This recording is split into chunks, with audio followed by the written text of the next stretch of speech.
Uou, salve, salve Santa Catarina, muito boa tarde, o Clube da Bola tá na área. Sou Marcelo Cabral e vamos juntos até as 3 da tarde, destacando demais o futebol catarinense. Além do nosso time de comentaristas e repórteres, teremos convidados especiais reforçando nossa equipe neste sábado. Ele assumiu o comando técnico do Carlos Renault, o agora técnico Schwenk vai conversar com a gente no programa de hoje ao vivo, virtualmente. E ainda, a embalada Chape, 2 jogos na semana e 2 vitórias. Os tropeços de Figueira e Avaí na Série B.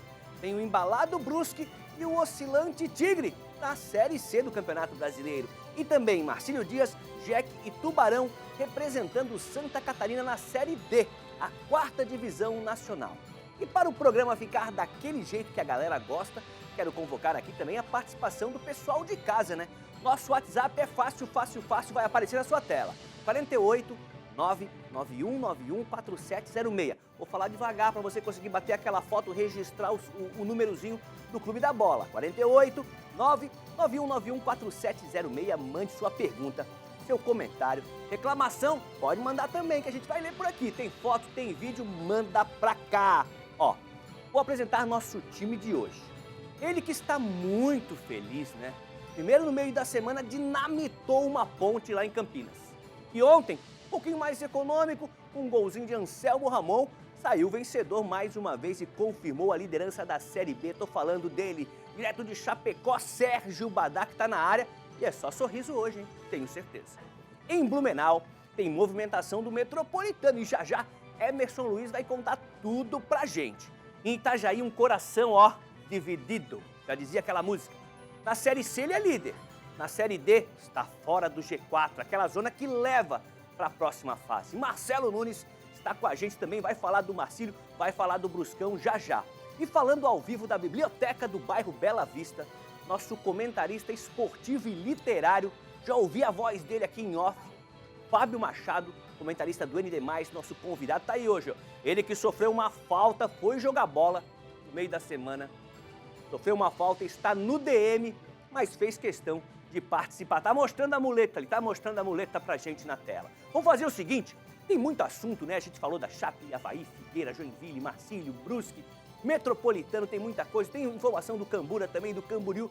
Mas vamos começar com o Fábio Machado, o aniversariante da semana, né? Afinal, quando se fala em futebol, impossível não conectar com a figura de Pelé. Fez aniversário ontem, 80 anos. A gente separou algumas imagens aí do arquivo da Record Nacional, do arquivo da TV Santos também, para mandar o parabéns do Clube da Bola para ele. Começamos com o boa tarde de Fábio Machado. Boa tarde, Fábio. Muito boa tarde, Mancha. Muito boa tarde, Badá, Emerson, Marcelo, né? Todos os colegas aí do Clube da Bola.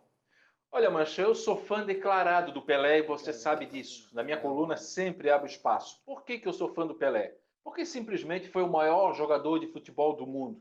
Se existe uma coisa que me deixa brabo, é alguém chegar para mim e falar assim: ah, Maradona foi melhor do que Pelé, Messi foi melhor do que Pelé, Di Stéfano foi melhor do que Pelé. Aí eu respondo o seguinte: tu já notou que todo mundo cita o Pelé na comparação? Por quê? Porque ele foi realmente o maior. Foi um atleta perfeito, numa época em que não existia cartão amarelo, não existia cartão vermelho, apanhava o jogo todo, mas tinha um grande vigor físico. Com 18 anos fez 58 gols no Campeonato Paulista, tricampeão do mundo com a seleção brasileira, o atleta do século. Ano passado, a France Football fez um resgate, né? Se existisse a bola de ouro hoje, quantos o Pelé ganharia?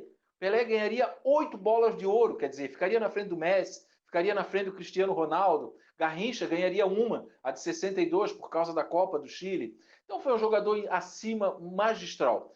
Quando a gente vê um gol muito bonito do Messi hoje, quando a gente vê um gol muito bonito do Cristiano Ronaldo, do Zico, como a gente viu, a gente vai ver lá no arquivo que o Pelé já tinha feito isso antes.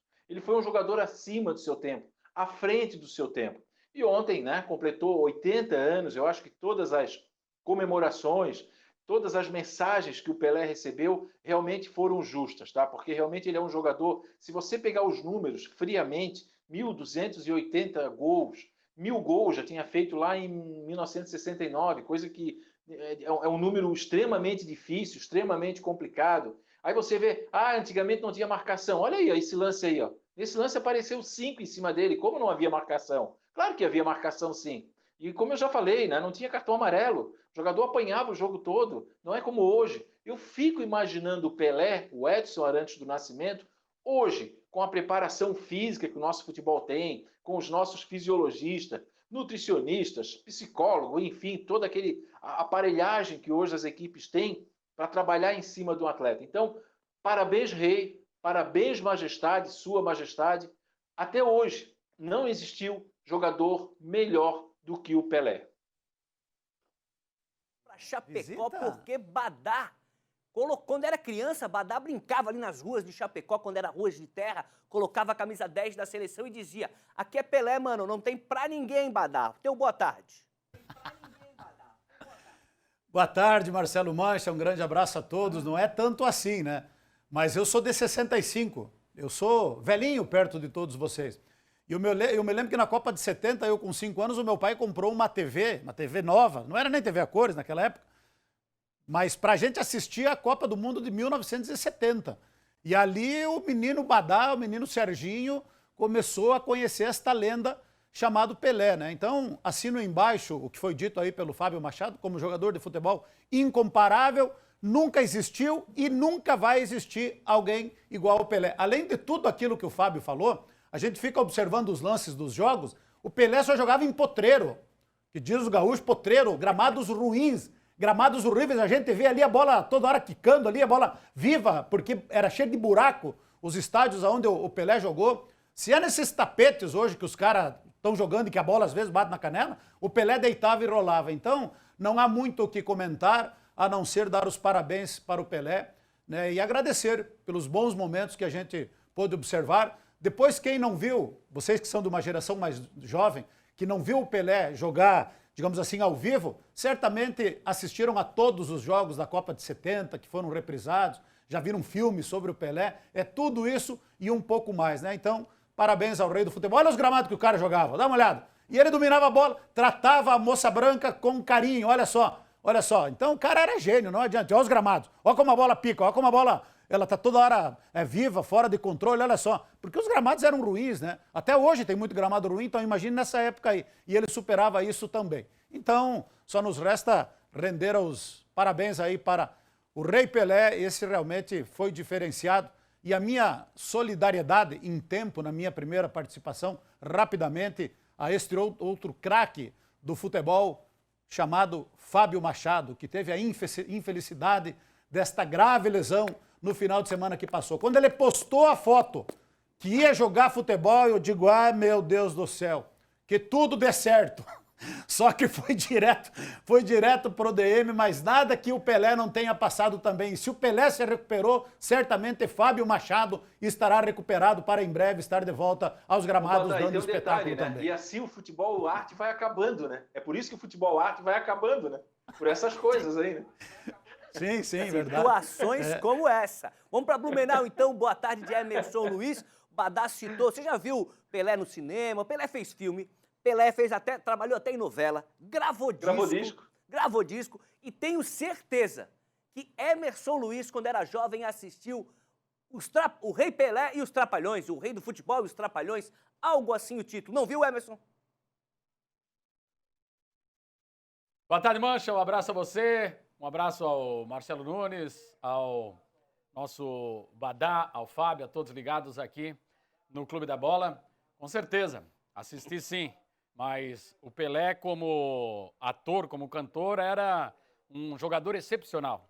Sem dúvida nenhuma, o Pelé foi o maior de todos. O meu pai era torcedor do Fluminense, sempre foi, raiz, e do Santos, por causa do Pelé. Eu não consigo imaginar hoje, Mancha, o Messi, o Cristiano Ronaldo, o Neymar, parando uma guerra, como o Pelé conseguiu lá atrás. E jogador, ele tem que ser completo. Não tem aquela expressão que a gente usa, a perna esquerda só serve para subir no ônibus. O Pelé, ele batia com a direita, ele batia com a esquerda, ele se movimentava, ele tinha visão periférica, cabeceava como ninguém, subia lá no terceiro andar. Hoje a gente exalta o português Cristiano Ronaldo, Mas é só ver nos tapes aí, nas gravações, o quanto o Pelé subia de olhos abertos para cabecear. Sem dúvida nenhuma. E durante essa semana, até na véspera, na quinta-feira, eu conversava com o senhor Dieter Thompson. Quero abraçar ele, é torcedor do Guarani de Campinas. Ele é aqui de Blumenau, mas ele cresceu lá em São Paulo e, segundo ele viu o Pelé jogar. Ele falou do privilégio e disse que não tinha para ninguém. Eu acho que é um motivo de indagação de muita gente, tá mais hoje. Eu até perguntei para ele, com esse futebol, como falou o Fábio Machado, tão moderno, tão avançado tecnologicamente, superando, acima de tudo, priorizando o físico e não a técnica, como é que seria? Ele, pelo contrário, você lembra, o Pelé em toda a carreira se machucou uma vez, ele ficou fora lá da Copa de 62, mas era um atleta na acepção da palavra, que se cuidava bastante. Mesmo nesse estágio hoje, priorizando a parte física, o Pelé sobraria no entendimento do seu Dieter, que é um torcedor aí que curte muito o Clube da Bola, sabe, é um apaixonado pelo Pelé e não teve para ninguém. O Pelé foi o melhor de todos e ponto final, PT, saudações. Mancha. Ó, só para falar o nome certinho do filme é Os Trapalhões e o Rei do Futebol. O pessoal dos Trapalhões, o Didi, Dedé, Mussum, Zacarias e o Pelé num filme aí muito legal. Vou rever esse final de semana. E pra gente terminar esse giro aí do Boa Tarde, Marcelo Nunes de Itajaí, que faz coleção de camisas de futebol. Uma do Pelé, não sei se ele tem, mas do Santos tem na tua coleção? Fala, Mancha, tem uma 10 do Ganso. Vamos combinar, né? Tá muito longe, né? Alguns abismos de diferença. É até um disparate, né? Falar que o Paulo Henrique Ganso já usou a camisa 10 do Pelé. Mas é o que tem pro dia, né? Você falou aí da questão dos filmes, né? Tem o Badá, o Fábio, você, o Emerson já deve ter assistido também Fuga para a Vitória, lá de 1982, quando o Pelé contracenou com nada mais, nada menos que o Sylvester Stallone e o Michael Caine, num filme dos anos 80, muito bacana. Ele ensina Sylvester Stallone a defender, a ser o goleiro em um time dos prisioneiros jogando contra os nazistas. Inclusive se fala, né, aí nos bastidores dessa gravação, de que o Stallone teria quebrado um dedo ao tentar defender um chute do Pelé na gravação desse filme lá nos anos 80. Então o cara era completo dentro de campo, não é à toa que, como o Fábio pontuou muito bem, a comparação é sempre com o Pelé, né? É o cara a ser invejado, é o cara a ser comparável, e realmente, imagina como seria o Pelé jogando hoje, né? Em gramados aí da primeira divisão do Campeonato Brasileiro, em gramados internacionais e com todo esse suporte que muitas vezes alguns jogadores tecnicamente bem inferiores, alguns desses que tecnicamente são muito abaixo têm. Como seria Pelé com todo esse staff, com toda essa preparação por trás? Com certeza, Fábio, as 8 bolas de ouro aí da France Football seria um pouco para o Edson Arantes do Nascimento, viu, Mancha? Boa tarde, dado de toda a equipe. Vamos começar falando do jogo de ontem, então. Com gol de Anselmo Ramon, a Chapecoense venceu o Operário e se mantém na liderança da Série B. Quem traz as informações pra gente é o super repórter Júnior Espíndola. Foi um primeiro tempo terrível, de dar sono na Arena Condá. Com pouca criatividade, muitas faltas e reclamações, as oportunidades foram bem reduzidas. O Operário teve essa única oportunidade, com o Jefinho. A Chape também criou tentativas na bola aérea. E teve também essa boa jogada de Lucas Tocantins, que terminou com a falta de pontaria do atacante. No segundo tempo, a rede finalmente balançou. No cruzamento perfeito de Ailon, Anselmo Ramon pegou de primeira e não perdoou. Chape 1-0. Na sequência, o Operário partiu para o ataque. Douglas Coutinho arriscou de fora da área e obrigou o João Ricardo a trabalhar. Depois disso, a Chape ainda perdeu o lateral Ezequiel, que foi expulso depois dessa falta. Mas de concreto mesmo, os visitantes só tiveram essa oportunidade com Cleiton. E o placar ficou mesmo no 1-0. Essa foi a 10ª vitória da Chapecoense no Campeonato Brasileiro, a 6ª dentro da Arena Condá. Situação que mantém o time na liderança da Série B com 36 pontos. A gente fica feliz mesmo enfrentando um adversário com dificuldade, mesmo não estando numa melhor noite, numa noite brilhante como nós tivemos na noite passada. Mesmo assim nós tivemos esse poderio ofensivo, fomos premiados com gol, naquela estratégia que nós tínhamos planejado, de circulação de bola, de envolver o adversário para pegar o lado oposto, para deixar a gente com a possibilidade de um contra um e ter um peso maior dentro da área. E nós conseguimos com o nosso gol dessa maneira. Então fica feliz com esses números, mesmo não estando numa noite brilhante, mas os atletas se doaram, se sacrificaram, entenderam a causa e mais uma vez nós fomos premiados com esse gol e com essa vitória. A questão do Anselmo Ramon, ele está colhendo aquilo que ele vem plantando, né? Tem se dedicado, vem trabalhando assim como os demais, com muita intensidade, sabendo aquilo que é preciso para corrigir. Então a gente tem dado ênfase nessa questão ofensiva para a gente aumentar nosso poderio de finalização e, consequentemente, aumentar o nosso número de gols.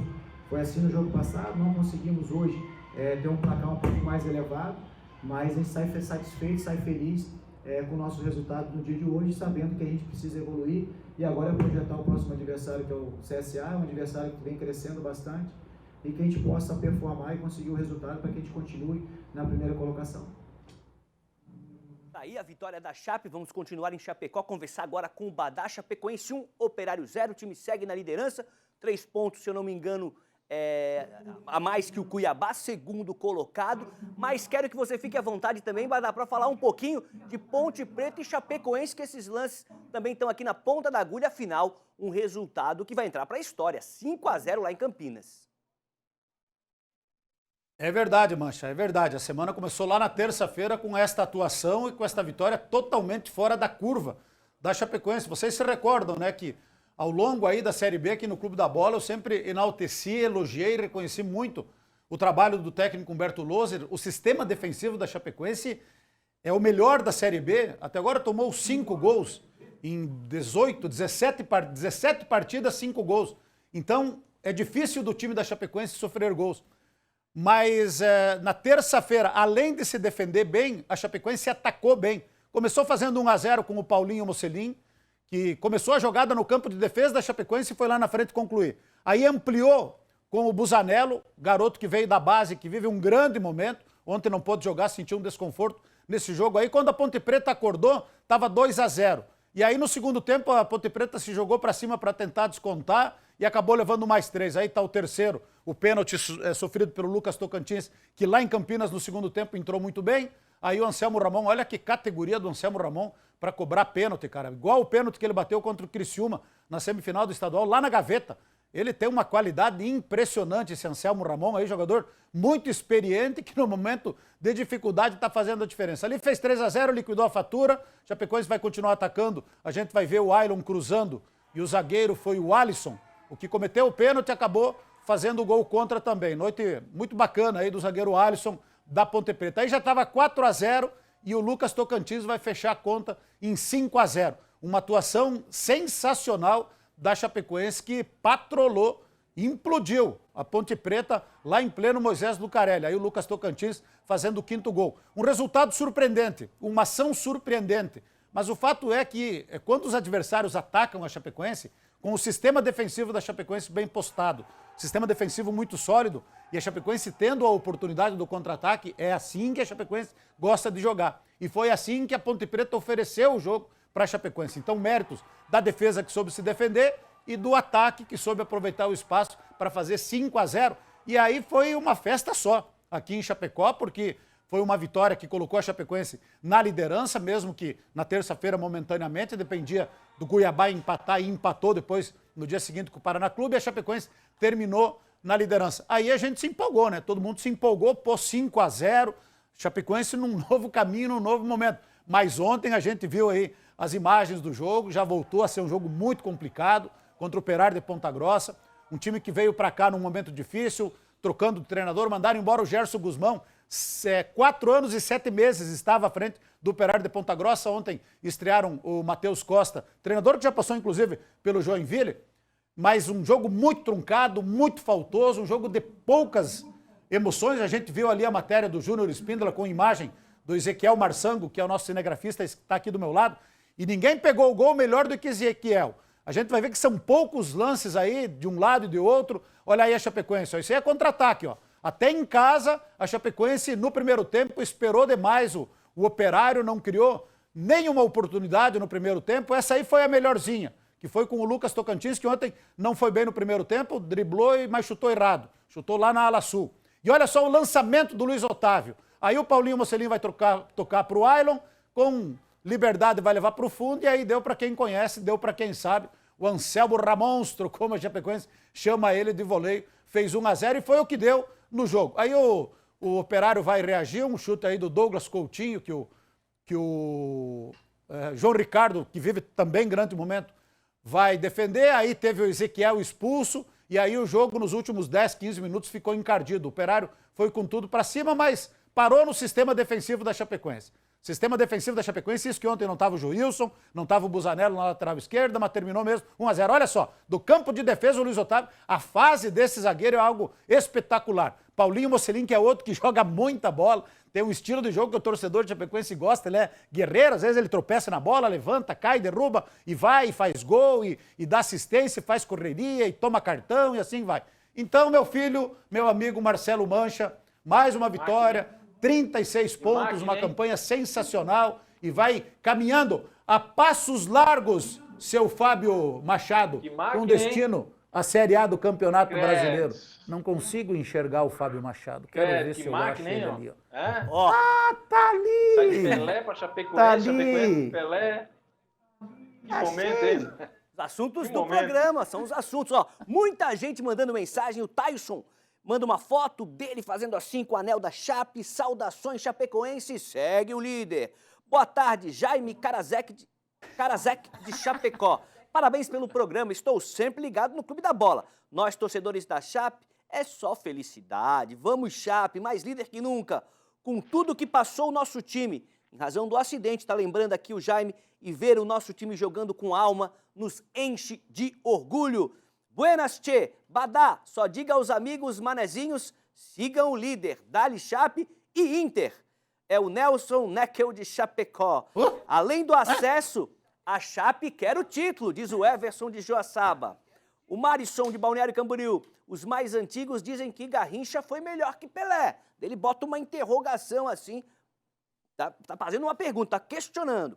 Com toda certeza podemos cravar, Chape caminha passos largos para a Série A. Até porque ninguém está jogando futebol melhor que ela. É o Nelsinho de Chapecó. A gente segue falando da Série B. Juventude... Nelsinho Maravilha. Ó, grande Nelsinho Maravilha. Juventude 3, Avaí 0, Fábio Machado. Não deu muito certo pro Avaí. Geninho mexeu no esquema, mexeu no time. E os 3 gols tiveram o mesmo roteiro.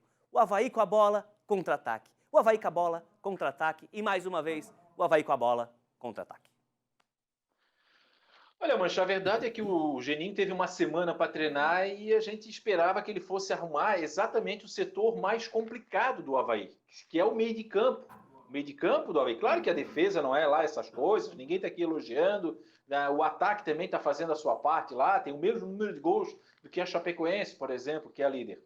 Mas o problema no Avaí é o meio de campo que não conseguia reter a bola, ninguém conseguia pisar na bola, ninguém conseguia fazer um trabalho mais, como é que eu vou dizer, mais cerebral. E aí ele teve uma semana, e eu enalteci isso na coluna, eu disse, ó, que legal, o Geninho agora vai ter uma semana para trabalhar, vai ter uma semana para tentar arrumar esse meio de campo. Aí chegou lá, ele surpreendeu todo mundo, entrou com uma linha de 3 zagueiros. E entrar com uma linha de 3 zagueiros ou 2 não é problema, não. É uma filosofia pessoal. Tem treinador que gosta, tem treinador que gosta, tem treinador que não gosta, tem torcedor que gosta. Isso não é um problema. Não existe nenhum demérito entrar com uma linha de 3 zagueiros. Só que para você mudar uma linha de 2 para 3 zagueiros, isso demanda tempo, isso demanda treinamento. Muitas vezes demanda até jogo. O Geninho fez essa alteração agora, nós estamos praticamente chegando em novembro. E aí não vai dar certo. Até porque essa linha de 3 zagueiros é uma linha de 3 zagueiros lenta. Ayrton, Betão e quem é outro menino ali, o Alan Costa, são lentos. E aí a gente viu, os 3 gols foram parecidos, foram exatamente iguais. Por quê? Porque nenhum zagueiro conseguiu ganhar na velocidade desses jogadores. Concluindo, o Geninho desmanchou o que estava satisfatório, né? E piorou todo o resto. Quer dizer, o Geninho é para colocar na culpa do treinador, sim. Eu repito, 3 zagueiros, 2, 4, 5, não é isso que faz um time ser defensivo, não é isso que vai fazer um time ser ofensivo, mas você tem que ter material humano para trabalhar. E muitas vezes você tem que ter uma linha de inteligência. Olha aí, que linha de 3 zagueiros é essa que toma um gol desse contra-ataque? Nem no futebol amador isso acontece. né? A linha de 3 zagueiros, você tem que ter 2 zagueiros, na teoria, mais fixos, tem que ter um zagueiro que tem uma saída de bola qualificada para fazer o trabalho do líbero, né? Como se falava antigamente, e 2 laterais que apoiam com muita velocidade, que é para ter a cobertura de 2 volantes. Só que o Avaí não teve o Ralf não fez essa cobertura. Pedro Castro, naquele setor ali, o Pedro Castro é nulo. O Pedro Castro, na frente da zaga, é aquele Pedro Castro que o Badá disse que eu critico, e vou criticar sempre. Então o Avaí teve uma noite muito infeliz. Geninho, em uma semana para treinar, ao invés de aproveitar isso para tentar fortalecer esse meio de campo, não tem o Jean Martin? Coloca o Luan, coloca esse menino que jogou bem na lateral esquerda. Quer dizer, você compõe aquele setor ali. Porque se você não retém essa bola no meio de campo, se você não segura essa bola, o que vai acontecer? Vai ficar a bola defesa para o ataque, ninguém vai pisar nisso aí. O Badá falou muito bem da Chapecoense, o gol saiu de um cruzamento. Mas isso muitas vezes passa também pelo meio de campo a partir do momento que ele dá um respiro lá atrás para os zagueiros. Então foi uma noite muito triste, muito infeliz e gera uma incógnita. O Geninho hoje não tem convicção. Ele não tem confiança no seu elenco, para começar. Isso deixou muito claro no último jogo. E também não tem convicção nenhuma de que esquema ele vai atuar. E olha que nós estamos fechando aí outubro, indo para novembro. Então, realmente, uma noite terrível do Avaí, que a culpa pode ser colocada, sim, no treinador Geninho, pelo risco que ele correu, sabendo da qualidade e do potencial dos jogadores para poder fazer uma alteração brusca, né? Porque 2, 3 zagueiros é uma alteração brusca. Tem treinador que gosta de fazer isso com o jogo andando, mas isso é muito bem treinado. Vamos lá, ele abre um placar lá, ele vai lá e faz 2-0. Sem problema nenhum, ele tira um jogador do meio, bota mais um terceiro zagueiro, fecha uma linha. Agora isso tem que ser cadenciado. Mancha, você que é músico, Mancha, para você mudar de 2 para 3 zagueiros, tem que estar certinho, tem que estar sincronizado. Você tem que entender qual é a função de cada um, aonde você vai fazer a cobertura. Pareceu o Avaí, aquelas aulas de educação física, né, Badá? O Badá vai lembrar que o professor jogava uma bola lá, onde estava a bola ia todo mundo. Um amontoado dentro de campo. Esse foi o quadro do Avaí na derrota contra o Juventude. Eu falei na abertura do programa os tropeços da dupla da capital. É claro que eu quis dizer os tropeços e os acertos da dupla da capital. Porque se o Avaí perdeu, o Figueirense conseguiu um resultado importante, chegou a deixar a zona de rebaixamento, mas depois, na sequência, com o jogo do Guarani, voltou para o Z4 da Série B. Já que você está com a palavra, Fábio, Figueirense e CRB, resultado importante, mesmo com tudo isso que eu falei, né, com essa saída e esse retorno. Ô, Mancha, antes de colocar a imagem do jogo, só me permite, eu quero mostrar aqui, ó. Me permite aqui, ó, uma camisa que vieram trazer hoje aqui na minha casa. Deixa eu ver se eu mostro aqui certinho. Olha ali, ó. Olha aqui, ó. Olha aqui, Badá. Olha a cara de alegria dele. Olha aqui, a felicidade dele. Olha aqui, ó. Adianta, isso aí sempre foi Figueira, cara. Bob Gueira fez uma camisa homenageando os 100 anos. Esses são dos nossos. O Falha até mandou um abraço pra ti, Badá. Tá aqui, ó, 100 anos do Figueirense. Tem um som aí, bota um som pra nós. Já teve aqui com nós. Reggae! Ó, a Bob Gueira aqui, ó, 100 anos, uma camisa muito bonita. Olha a satisfação dele com a camisa do Figueirense, cara. Esse cara nunca me enganou. Isso aí é Figueira dele criancinha, nasceu ali em São José. Segundo Figueira dele criança, rapaz. Quer vir com essa conversa de internato, futebol clube? Isso aí é Figueirense. Sempre falei. Segundo o Phylon, a camisa, ela foi feita em alusão à camisa de 74, quando o Figueirense foi campeão estadual e foi o primeiro time a participar do campeonato catarinense. E eu concordo, uma camisa realmente muito linda. Obrigado, Phylon, obrigado aí pelo carinho, pelo Clube da Bola, ele que está lá assistindo, mandou um abraço pro Badá. E muito reggae. Nossa, já teve com nós o Phylon aqui no Clube da Bola. Muito reggae. Agora sim, vamos falar do jogo, né? Vamos falar do Figueirense. Olha, Badá, o Badá, o Marcelo, o Emerson, a galera aí, o Cabral. Eu escrevi antes que esse era o jogo que o Figueirense tinha que vencer. E não interessava como, né? Chega um momento que você começa a perder tanto no campeonato que você vai ter que dar uma resposta para a torcida. Então era aquele jogo que o Figueirense... eu não iria cobrar um bom rendimento do Figueirense, nem o torcedor, mas que precisava vencer no estádio Orlando Scarpelli. Né? Chega um momento do campeonato, faltando aí 2 rodadas por turno, o Figueirense precisava sair de campo com a vitória, e saiu com a vitória. No primeiro tempo, a grande maioria do tempo de bola ficou com o time do CRB, é verdade. O Figueirense não fez um bom jogo, preciso deixar aqui, né? O Fábio está dizendo que o Figueirense ganhou. Não. O CRB até foi melhor do que o Figueirense. Só que o Figueirense conseguiu ser incisivo no primeiro tempo, foi efetivo no primeiro tempo, saiu o primeiro gol do Alexandre, que está aí para isso, ele vai fazer os seus golzinhos. O Alexandre é um jogador que, quando a bola chega nele, dentro da área, ele sabe como botar ela para dentro, né? Fez 1-0. E aí, no segundo tempo, o jogo baixou de intensidade. E chega um momento ali que eu acho que o próprio Elano entendeu o seguinte: não dá para encarar o CRB de frente. Eles tinham alguns jogadores até interessantes. Marcelo Cabo, né, conhece muito aqui o futebol catarinense. Figueirense optou por jogar no contra-ataque. E foi através do contra-ataque, né, dando a bola para a equipe do CRB, que o Figueirense fez 1-0, fez 2-0 e conseguiu vencer. Resultado que tirou momentaneamente o Figueirense da zona do rebaixamento, porque no dia seguinte, o empate do Guarani, né, fora de casa, não lembro agora qual foi o adversário, né, mas foi 1-1 contra o Vitória, o Figueirense voltou para a zona do rebaixamento. Mas esse jogo era de extrema importância. Vi depois a entrevista do Alemão, que mais ou menos concorda com o que eu falei, disse: a gente tinha que vencer esse jogo. A gente não tinha que dar espetáculo, não tinha nada, porque a gente, ou a gente vencia esse jogo, ou a gente afundava lá na zona do rebaixamento. Agora, é claro que vencendo esse jogo traz um alívio, vencendo esse jogo tira um pouco a pressão, né, aquela pressão muito forte em cima da diretoria, em cima da comissão técnica do Elano, que depois desabafou na sua entrevista coletiva, e também tira uma pressão muito forte em cima dos próprios jogadores. Muitas vezes estão tentando, muitas vezes errando, acertando, mas o resultado não vinha, né? No final ali tentava, e no final quem fazia o gol era o adversário. O Figueirense não vencia 4 jogos. O Figueirense não fazia gol há 4 jogos. Então, realmente, numa Série B, isso é muito complicado.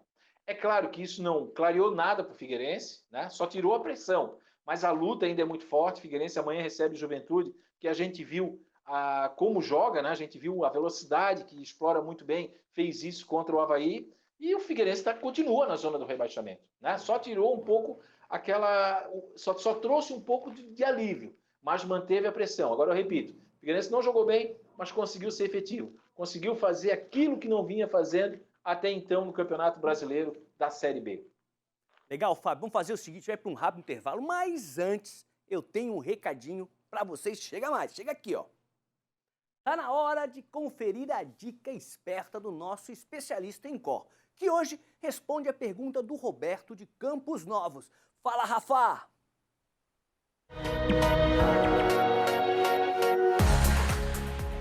Olá, pessoal. Espero encontrá-los bem. Recebemos a pergunta do Roberto de Campos Novos, que vai fazer uma coisa que eu adoro, uma grande reforma em casa. Mas ele já está preocupado com as compras, é claro. Ele pergunta se terá que comprar diversos produtos ou se existe alguma massa para rebocar paredes que é indicada para área interna e externa. Fala, Roberto, depende muito do que você procura. Se na sua reforma tiver uma nova construção e você for levantar novas paredes, então você terá que fazer a aplicação de argamassa de revestimento. Nós temos uma opção que substitui o chapisco e a massa de reboco.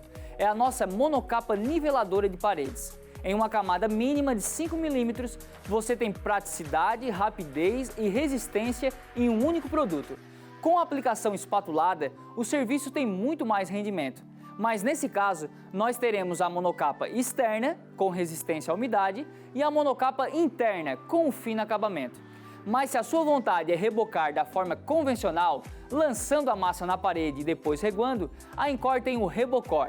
A massa pronta para uso, que basta adicionar água com traço controlado e resistência garantida. É uma excelente opção e tem ótimo custo-benefício. Esse é só um exemplo. Nós temos produtos que irão atender às diversas etapas de sua reforma. Encore, do início ao fim da sua obra. Abraço, Roberto! Valeu, Rafael. Tamo junto. Obrigado pela participação e por ajudar, né, o nosso telespectador Roberto, grande especialista. Com certeza, próxima reforma lá de casa vai ser com as suas dicas. Pode acreditar. Se você quiser rever algum vídeo do especialista em cor ou recomendar para alguém, acesse ndmais.com.br/especialista em cor. A gente vai para um rápido intervalo e no próximo bloco, o Schwenk, aquele mesmo que agora é técnico do Carlos Renault, vai bater um papo com a gente aqui ao vivo. Por enquanto, a gente fica com as imagens aí do Rei Pelé. 80 anos, é rapidinho, galera.